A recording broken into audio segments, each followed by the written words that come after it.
হাই friends, আজি মই বনাবলৈ আছে তেতেলী মাছৰ জোল। মানে ইমান গৰমত সকলোৱে ভাল পাব তেতেলী মাছৰ জোল খাই। আহক আমি কিদৰে বনাওঁ আপোনালোকে চাব তেতেলী মাছৰ জোল। প্ৰথমতে মই কেৰাহী এখনত তেল গৰম কৰি ল'ম। এইপিনে মই আলু দুটা বইল হ'বলৈ দিছোঁ।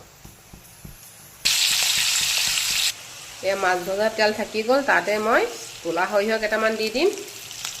লগতে দিম পিঁয়াজ অকণমান, জলকীয়া দুটা,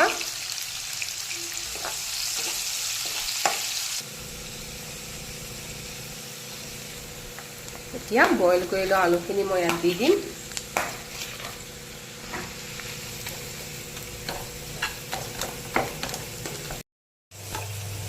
আলুখিনি অকণমান দি ফ্ৰাই কৰি ল'লোঁ।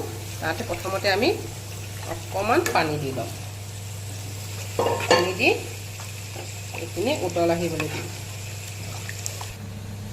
এতিয়া এই তেতেলীখিনি যে আছিলে, তেতেলীখিনি মই তিয়াই থৈছোঁ। এই তিয়াই থোৱা তেতেলীখিনি খচি খচি পানীটো উলিয়াই ল'ম আৰু গুটিখিনি মই উলিয়াই ল'ম এনেকৈ।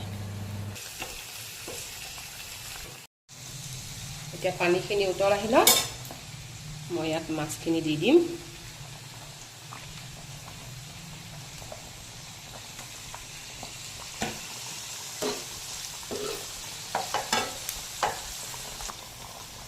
মই অকণমান ইয়াত চেনি দিম।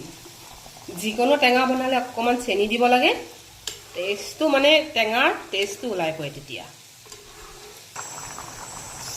একেবাৰে ৰেডিমেড তেতেলী মাছৰ টেঙা জোল। ইয়াতে মই লাষ্ট টাইমত মান ধনিয়া অকণমান কাটি দি দিছোঁ। দেখিছেনে কিমান ধুনীয়া হৈছে কালাৰটো।